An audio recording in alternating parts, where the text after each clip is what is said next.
Good morning students. वनस्पति विज्ञान में बेटा अपन पिछली वीडियो में अध्ययन किया था पादप प्रारूपीय विविधताओं के बारे में। पादप प्रारूपीय विविधताओं में अपन ने देखी थी कि पादपों के जो प्रारूपीय विभिन्नताएं उत्पन्न होती हैं वो किन कारणों से क्या होती है, उत्पन्न होती है। जिसमें मैंने आप लोगों को बताया था बेटा दुर्बल तने की प्रकृति के आधार पर क्या हो रही थी बेटा, पादपों के प्रारूप में विविधता उत्पन्न हो रही थी। दुर्बल तनों की प्रकृति के आधार पर अपन ने तीन देखे थे बेटा। एक तो था अपने पास में अनुसर्पी तनक, इसके अलावा दूसरा था विसर्पी तनक, जिसके बारे में अपन क्या कर चुके हैं, अध्ययन कर चुके हैं। आज अपन देखते हैं इसके बारे में आरोही तने के बारे में। इसके बारे में बेटा आरोही तने के बारे में। जैसा कि आप लोगों को पता चल रहा है, आरोही का मतलब क्या होता है बेटा, ऊपर की ओर क्या करना, वृद्धि करना। इस ओर वृद्धि करना, ऊपर की ओर वृद्धि करना। इसमें जो तना होता है बेटा वो ऊपर की ओर क्या करता है, आरोहण करता है, वृद्धि करता है। तो आरोही जो तना है वो कैसा है बेटा, दुर्बल है, जबकि ऊपर की ओर क्या कर रहा है, वृद्धि कर रहा है। तो इनको किसी ना किसी दूसरे पादप की सहायता की क्या होती है बेटा, आवश्यकता होती है। मतलब दूसरे पादप के सहारे की क्या होती है, आवश्यकता होती है। और ये सहारे के रूप में किसको काम में लेता है बेटा, स्तंभ को काम में लेता है, इसके अलावा मूल को काम में लेता है, इसके अलावा भूगिया के कंटक को काम में लेता है, इसके अलावा किनको काम में लेता है बेटा, पर्ण या फिर पत्तियों को क्या करता है, काम में लेता है। तो सबसे पहले बात करें अपन स्तंभ आरोही के बारे में। किसके बारे में बेटा, स्तंभ आरोही के बारे में। ऐसे पादप या फिर ऐसे आरोही तने वाले पादप जो किसी दूसरे पादप के स्तंभ के सहारे ऊपर की ओर क्या करते हैं, वृद्धि करते हैं, उन्हें अपन क्या कहते हैं बेटा, स्तंभ आरोही कहते हैं। क्या कहते हैं, स्तंभ आरोही कहते हैं। जैसे अपने पास में बेटा कोई ये दूसरा पादप है, क्या है बेटा, दूसरा पादप है, उनका क्या है, ये स्तंभ, क्या है ये स्तंभ। तो जो अपने पास में स्तंभ आरोही वाले पादप होते हैं, जैसे कौन सा हो गया बेटा, क्लोरिया, टर्नेसिया, ये क्या करता है बेटा, इस स्तंभ का सहारा लेता है और ऊपर की ओर क्या करता है बेटा, आरोहण करता है, वृद्धि करता है। तो ये कौन सा हो गया बेटा, स्तंभ आरोही। मतलब ऐसे पादप जो किसी दूसरे पादप के स्तंभ का सहारा लेकर के ऊपर की ओर क्या करते हैं, वृद्धि करते हैं, वो पादप क्या कहलाते हैं बेटा, स्तंभ आरोही पादप कहलाते हैं। जैसे कौन सा हो गया बेटा, क्लोरिया, टर्नेसिया। क्या हो गया, क्लोरिया, टर्नेसिया एक स्तंभ आरोही पादप है, जिनका तना कैसा होता है, दुर्लभ होता है और दूसरे पादप के स्तंभ से लिपट करके ये ऊपर की ओर क्या करते हैं, वृद्धि करते हैं। अगली बात आती है बेटा किसके बारे में, कटलता के बारे में। किसके बारे में बात आती है, कटलता के बारे में। एक्चुअली में जो कटलता वाले पादप होते हैं उनका तना कैसा होता है बेटा, काष्ठीय होता है। कैसा होता है बेटा, काष्ठीय होता है। इसके अलावा थोड़ा बहुत कैसा होता है बेटा, दृढ़ भी होता है। कैसा होता है, दृढ़ भी होता है। लेकिन ये जो कटलताएं होती है ये ऊंचे वृक्षों या फिर बड़े जो वृक्ष होते हैं उनके सहारे लिपट करके क्या करती है बेटा, ऊपर की ओर वृद्धि करती है और लंबे समय तक उन्हीं के साथ में रह करके अपना क्या करती है, जीवन यापन करती है। बेटा आप लोगों ने पहले पढ़ा होगा कि पादप भी कितने प्रकार के होते हैं, 3 प्रकार के होते हैं। एक तो कौन सा होता है बेटा, अपने पास में शाकीय पादप। कैसा पादप होता है बेटा, शाकीय पादप। इसके अलावा दूसरे कौन से पादप होते हैं, झाड़ीनुमा पादप, जिन्हें अपन क्या कह सकते हैं, चुप्पी कह सकते हैं। इसके अलावा तीसरा कौन सा हो गया बेटा, वृक्ष।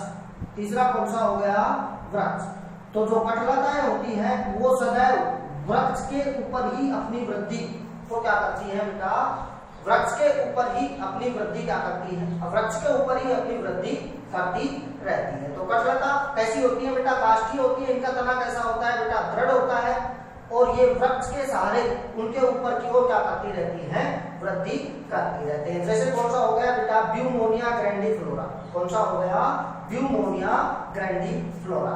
इसके बाद में बात आती है बेटा अगले बारे में, अगले पादप के बारे में, अगले प्रकार के बारे में। तो वो कौन सा हो गया बेटा, मूल आरोही। कौन सा हो गया बेटा, मूल आरोही।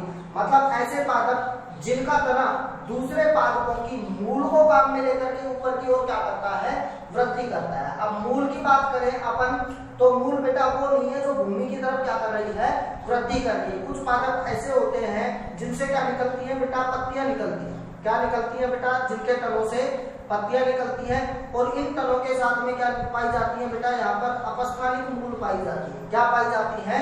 अपस्थानिक मूल पाई जाती है। इन अपस्थानिक मूलों को पकड़ करके ही ये ऊपर की ओर क्या करते रहते हैं बेटा, वृद्धि करते रहते हैं। तो ऐसे पादप क्या कहलाते हैं? मूल आरोही कहलाते हैं। क्या कहलाते हैं? मूल आरोही, जो अपस्थानिक मूलों को काम में लेकर के दूसरे पादप के ऊपर क्या करते हैं बेटा, वृद्धि करते हैं। जैसे कौन सा हो गया बेटा अपने पास में पाइपर बीटल। कौन सा हो गया? पाइपर बीटल, जिसे अपन क्या कहते हैं? पान। जिसे क्या कहते हैं? पान। पान का जो वानस्पतिक नाम होता है वो क्या होता है? पाइपर बीटल होता है। अगली बात आती है बेटा हुक आरोही के बारे में। किसके बारे में? हुक आरोही के बारे में। ऐसे पादप जो हुक या फिर कंटकों को काम में लेकर के, उनकी सहायता लेकर के दूसरे पादप पर क्या करते हैं? आरोहण करते हैं। वो पादप क्या कहलाते हैं? हुक आरोही कहलाते हैं। मतलब कंटक जो होते हैं उनकी संरचना कैसी होती है? हुक समान होती है। ये मान लेते हैं अपने पास में कंटक है, उनकी संरचना कैसी है बेटा? हुक समान है। ये हुक समान संरचना की सहायता से ही ये ऊपर की ओर क्या करते रहते हैं? वृद्धि करते रहते हैं। इसके अलावा इनके उदाहरणों की बात करें तो वो कौन सा हो गया बेटा? बिग्नोनिया। कौन सा हो गया? बिग्नोनिया। बिग्नोनिया जो पादप है उनमें किनका निर्माण होता है? हुक का निर्माण होता है या फिर कंटक का निर्माण होता है। ये जो कंटक होते हैं दूसरे पादप पर क्या हो जाते हैं बेटा? चिपक जाते हैं और इन्हीं की सहायता से ऊपर की ओर यह क्या करता रहता है? वृद्धि करता रहता है, आरोहण करता रहता है। अगली बात आती है बेटा किसके बारे में? पर्ण आरोही के बारे में। किनके बारे में? पर्ण आरोही के बारे में। तो इनमें जो अपने पास में पादप होगा वो किनको काम में लेता है बेटा? पत्तियों को काम में लेता है। किनको काम में लेता है? पत्तियों को काम में लेता है और पत्तियों की सहायता से दूसरे पादप के ऊपर क्या करता है? वृद्धि करता है। तो उसे अपन क्या कहते हैं? पर्ण आरोही कहते हैं। क्या कहते हैं? पर्ण आरोही। जैसे उदाहरण स्वरूप अपन बात करें तो कौन सा हो गया बेटा? क्लीमेटिस। इस प्रकार के जो पादप होते हैं उनकी जो पर्ण होती है वो किसमें बदल जाती है बेटा? प्रतान में बदल जाती है। अगर प्रतान की बात करें तो एक कुंडलित धागे नुमा संरचना होती है जो कहां से बन रही है बेटा? पर्ण से बन रही है। तो पर्ण व्रंत वाला जो भाग होता है वहां पर एक पतली धागे नुमा संरचना निकलती है। जैसे अपने पास में इनकी क्या है बेटा? पादप की पत्तियां हैं। पत्तियों का जो अग्र भाग होता है वो एक धागे नुमा संरचना क्या करता है? निर्मित करता है। और यह जो धागे नुमा संरचना होती है यह क्या कहलाती है? प्रतान कहलाती है। और इस प्रतान की सहायता से ही दूसरे पादप पर क्या करते हैं? ये आरोहण करते हैं। तो उदाहरण कौन सा हो गया बेटा इनका? क्लीमेटिस।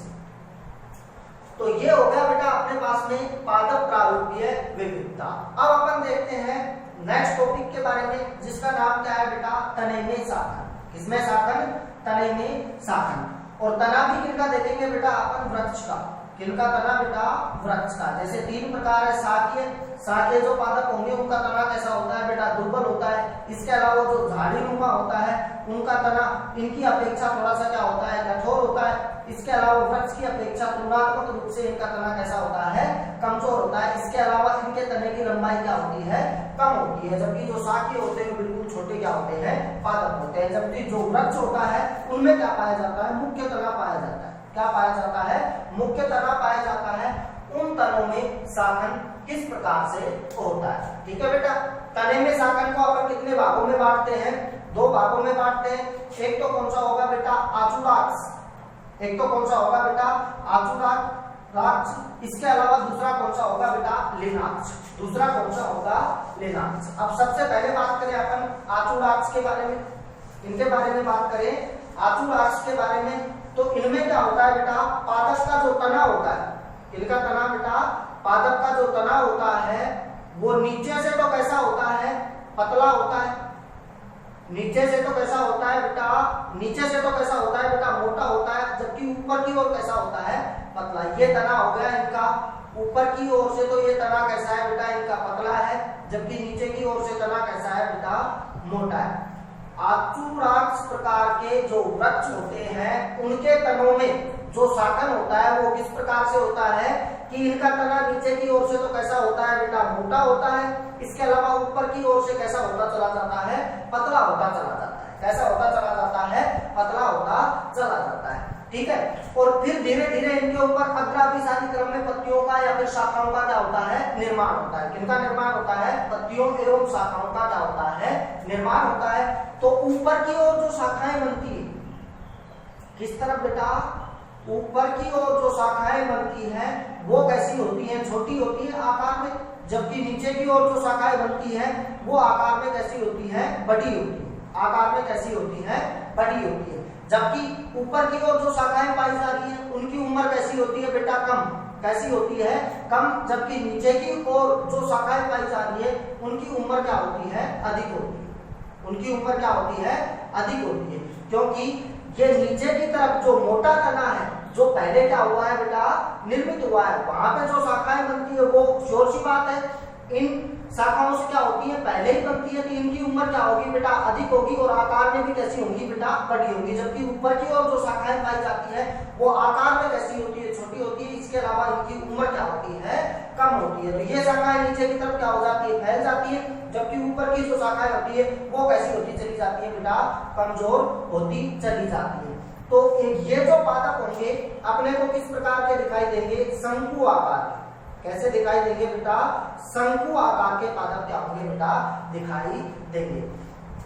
आचुराक्ष प्रकार का जो शाखन होता है, या फिर अपन बोल सकते हैं इनको आचुराक्ष प्रकार के जो वृक्ष हैं उनमें जो तने का शाखन होता है, उनमें जो पादप विकसित होगा वो कैसा दिखाई देता है, शंकु आकार का दिखाई देता है। क्योंकि इनके नीचे की तरफ जो तना होता है वो मोटा होता है और वहीं पर ही सबसे पहले शाखाओं का क्या होता है, निर्माण होता है। इसके अलावा ऊपर की ओर जो तना होता है वो कैसा होता चला जाता है, पतला हो जाता है, फिर वहां पे बाद में शाखाओं का क्या होता है, निर्माण हो जाता है।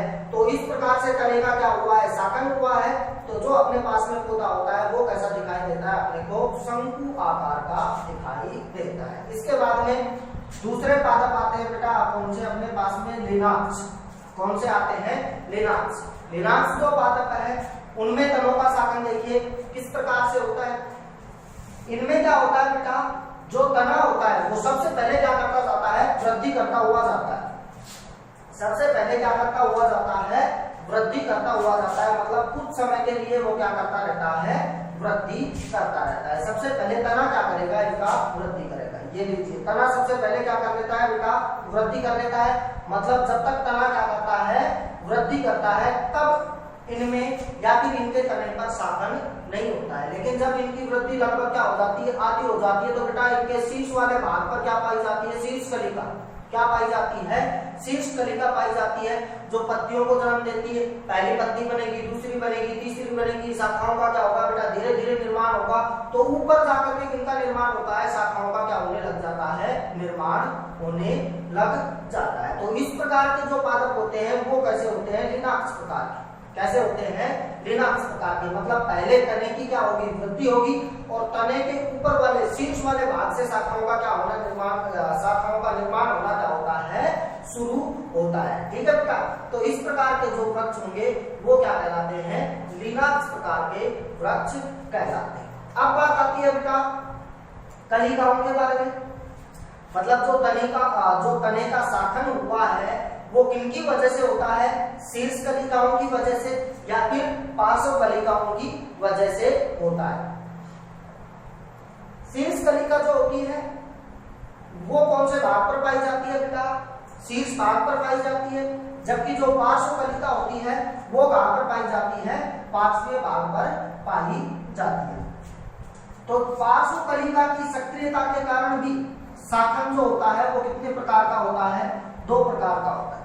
कितने प्रकार का होता है, दो प्रकार का होता है। एक तो कौन सा होगा बेटा, एकलाक्षी शाखन। इसके अलावा दूसरा कौन सा होगा बेटा, संगीताक्षी शाखन। कौन सा होगा, संगीताक्षी या फिर ससीमाक्षी शाखन। अब सबसे पहले बात करें अपन किसके बारे में, एकलाक्षी या फिर असीमाक्षी शाखन के बारे में। तो जो अपने पास में एकलाक्षी या फिर असीमाक्षी शाखन होता है उनमें जो शीर्ष कलिका होती है, कौन सी कलिका बेटा, शीर्ष कलिका होती है, उनकी सक्रियता क्या होती है, अधिक होती है। उनकी सक्रियता क्या होती है बेटा, अधिक होती है।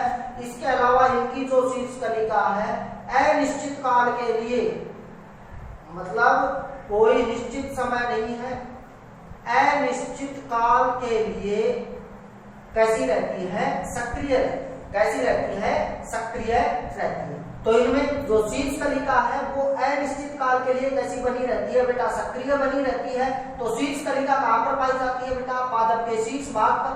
कहाँ पर पाई जाती है, शीर्ष भाग पर। और शीर्ष कलिका वाले स्थान पर क्या पाए जाते हैं बेटा, विभज्योतक उत्तक भी पाए जाते हैं। मतलब शीर्ष कलिका में काफी अधिक मात्रा में क्या पाए जाते हैं, विभज्योतक पाए जाते हैं, जिनमें लगातार विभाजन की क्या पाई जाती है, क्षमता पाई जाती है, जिससे पादप लगातार क्या करता रहता है, वृद्धि करता रहता है। तो शीर्ष कलिका में अनिश्चित काल के लिए मतलब काफी लंबे समय तक क्या रहती है बेटा, सक्रिय रहती है। तो पादप की भी लगातार क्या होती रहती है, वृद्धि होती रहती है। मतलब तने में वृद्धि या फिर तने में साकन क्या होता रहता है, होता रहता है। तो उस प्रकार का जो साकन होता है वो क्या कहलाता है, असीमाक्षी।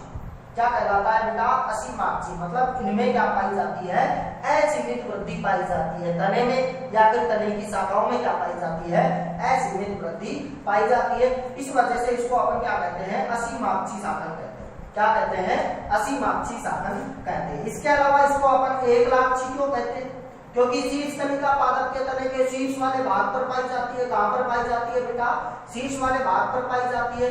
और ये जो तना है ये किनकी तरह कार्य करता है बेटा, मुख्य अक्ष की तरह। मतलब ये क्या होती है बेटा, इनकी मुख्य अक्ष होती है। एक ही मुख्य अक्ष होती है।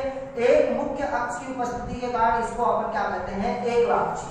क्या कहते हैं बेटा, एकलाक्षी शाखन कहते हैं। तो एकलाक्षी तो अपन क्या क्यों कह रहे हैं, क्योंकि अपने पास में इनकी एक मुख्य अक्ष है। इसके अलावा असीमाक्षी क्यों कह रहे हैं, क्योंकि शीर्ष कलिका अनिश्चित काल के लिए लगातार क्या करती रहती है बेटा, वृद्धि करती रहती है। इस वजह से इसको अपन क्या कहते हैं, असीमाक्षी शाखन कहते हैं। ऐसा किनमें होता है बेटा, कैजुलाइना में। ये जो अपने पास में पार्श्व कलिका है ये इस समय कैसी सक्रिय रहती है बेटा, न्यून सक्रिय। कैसी रहती है, न्यून सक्रिय रहती है।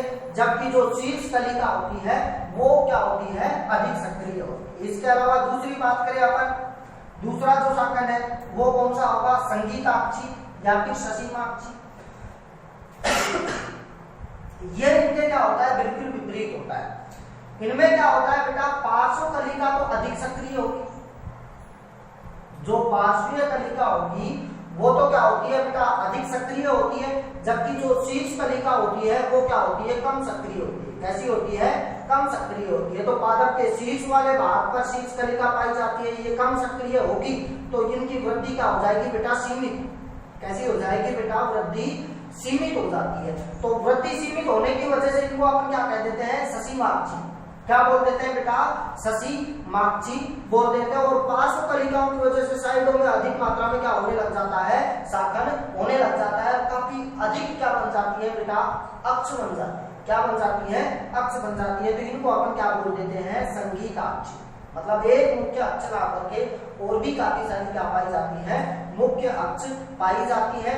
इस वजह से इसको अपन क्या कहते हैं, संगीताक्षी कहते हैं। अब जो अपने पास में संगीताक्षी या फिर ससीमाक्षी शाखन है उसमें पार्श्व कलिकाओं की वजह से काफी सारी जो शाखाएं बनी है, क्या बनी है बेटा, शाखाएं बनी है। उन शाखाओं की संख्या के आधार पर यह कितने प्रकार का होता है, 3 प्रकार का होता है। एक तो कौन सा होगा, एक शाखी ससीमाक्षी। दूसरा कौन सा होगा, द्विशाखी ससीमाक्षी। तीसरा कौन सा होगा बेटा, बहुशाखी ससीमाक्षी। जो एक शाखी ससीमाक्षी होगा बेटा, उसमें जो पादप का तना होता है, उसमें जो पादप का तना होता है उसके सिर्फ एक तरफ ही शाखा क्या करती है बेटा, वृद्धि करती है। एक तरफ ही शाखा क्या करती है, वृद्धि करती है। जैसे अपने पास में ये क्या हो गया बेटा, तना हो गया। इनमें एक शाखा में सीमित वृद्धि है, शीर्ष कलिका यहीं पे जाकर के वृद्धि क्या हो जाती है, इनकी रुक जाती है। अब एक शाखा मतलब एक तरफ ही क्या हुआ है बेटा, शाखन हुआ है। इस तरफ क्या हो गया, शाखन हो गया। और फिर इनमें लगातार क्या होता रहता है, शाखन होता रहता है। तो इस प्रकार के शाखन को अपन क्या कहते हैं बेटा, एक शाखी ससीमाक्षी कहते हैं।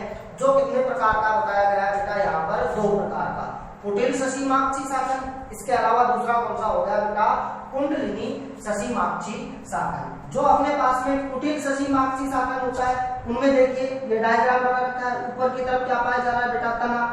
एक शाखा ये बन गई बेटा।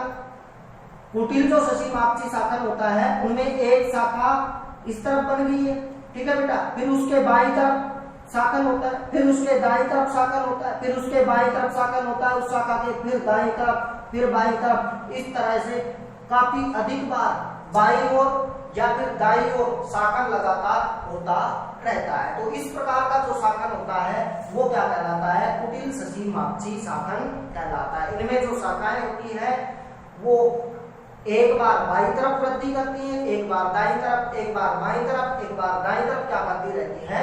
वृद्धि करती रहती है। ऐसा किनमें पाया जाता है बेटा? व्हाइटिस में। किनमें पाया जाता है? व्हाइटिस में पाया जाता है। एक शाखी सिर्फ एक तरफ ही शाखाओं का या फिर एक शाखा का ही क्या होता है? निर्माण होता है। दूसरी बात आती है किनके बारे में? कुंडलिनी ससीमाक्ष शाखन के बारे में। किनके बारे में? कुंडलिनी ससीमाक्ष शाखन के बारे में। इनमें भी ये भी किनका रूप है बेटा? एक शाखी का। तो इनमें भी एक शाखा बनती है। सबसे पहले क्या बनती है बेटा? एक शाखा बनती है और फिर इनके ऊपर अन्य शाखाएं क्या करती है बेटा? वृद्धि करती है। सिर्फ एक तरफ ही ये शाखाएं क्या करती है बेटा? वृद्धि करती है, जिससे इनका जो आकार होता है वो कैसा हो जाता है? कुंडलित होता है। कैसा हो जाता है? कुंडलित हो जाता है। और इन शाखाओं के नीचे वाले भाग से क्या विकसित होती रहती है बेटा? पत्तियां विकसित होती रहती है, जिससे इनमें क्या बन जाता है बेटा? कुंडलन बन जाता है। तो इस प्रकार के शाखन को अपन क्या कहते हैं? कुंडलिनी ससीमाक्षी शाखन कहते हैं। ऐसा किनमें होता है बेटा? सराका अशोका। किनमें होता है? सराका अशोका। अब बात करें अपन किनके बारे में बेटा? द्विशाखी ससीमाक्षी शाखन के बारे में। किसके बारे में बेटा? द्विशाखी ससीमाक्षी शाखन के बारे में। तो वहां पे तो एक शाखा का निर्माण हो रहा था तने से। यहां पर तने से कितनी शाखाओं का होगा बेटा? दो शाखाओं का निर्माण होगा। ये इनका क्या होता है? मुख्य तना होता है, जिसको अपन इनकी क्या बोल सकते हैं बेटा? एक मुख्य अक्ष भी बोल सकते हैं। क्या बोल सकते हैं? मुख्य अक्ष भी बोलते हैं। तने पर जो परव संधि पाई जाती है, क्या पाई जाती है बेटा? परव संधि पाई जाती है। वहां से दो शाखाएं निकलती है। एक शाखा इस तरफ निकल गई, एक शाखा इस तरफ निकल गई। तो पहली कौन सी होगी बेटा? पहला तो इनका क्या हो गया बेटा? तना हो गया। इसके अलावा बाद में दो शाखाओं का क्या होता है? निर्माण होता है। अब इन शाखाओं पर भी क्या पाई जाती है बेटा? परव संधियां पाई जाती है। इन परव संधियों से भी किनका निर्माण होता है बेटा? दो शाखाओं का निर्माण होता है। इधर भी दो शाखाएं निर्मित होगी और इनकी परव संधियों से भी इधर भी दो शाखाएं क्या होगी बेटा? निर्मित होगी। आगे बात करें बेटा, फिर इन्हीं शाखाओं पर, इनकी परव संधियों पर एक तरफ फिर दो शाखाओं का क्या हो जाता है? निर्माण हो जाता है। इनकी बात करें तो इनमें भी फिर दो शाखाओं का क्या हो जाता है? निर्माण हो जाता है। इस प्रकार से लगातार दो शाखाओं का क्या होता रहता है? निर्माण होता रहता है। तो यह कौन सा शाखन कहलाता है बेटा? द्विशाखी शाखन कहलाता है। क्या कहलाता है? द्विशाखी शाखन कहलाता है। इसके अलावा तीसरी बात आती है किनके बारे में? बहुशाखी शाखन के बारे में। किनके बारे में? बहुशाखी शाखन के बारे में। बहुशाखी शाखन में दो से अधिक शाखाओं का क्या होता है? निर्माण होता है। जो इनका मुख्य तना होगा उनके ऊपर दो से अधिक शाखाएं निकलेंगी, ठीक है बेटा। तो त्रिशाखा हो सकती है, अपन बोलते दो से अधिक में, या फिर चतुर्शाखा हो सकती है, या फिर लास्ट में और अधिक पाई जा रही है तो उनको अपन क्या बोलेंगे बेटा? बहुशाखी। क्या बोलेंगे? बहुशाखी। जो त्रिशाखीय प्रकार का शाखन होता है वो किनमें पाया जाता है बेटा? कनेर में। किनमें पाया जाता है बेटा? कनेर में। मतलब शुरुआत में तने पर तीन शाखाओं का क्या होता है? निर्माण होता है। लगातार तीन शाखाओं का क्या होता जाता है? निर्माण होता जाता है। इस प्रकार के शाखन को अपन क्या कहते हैं बेटा? बहुशाखी शाखन कहते हैं। तो ये कौन सा हो गया बेटा अपने पास में? असीमाक्षी और ससीमाक्षी शाखन। नेक्स्ट वीडियो में अपन पढ़ेंगे बेटा इनके बारे में उत्तक एवं उत्तक तंत्र के बारे में। धन्यवाद।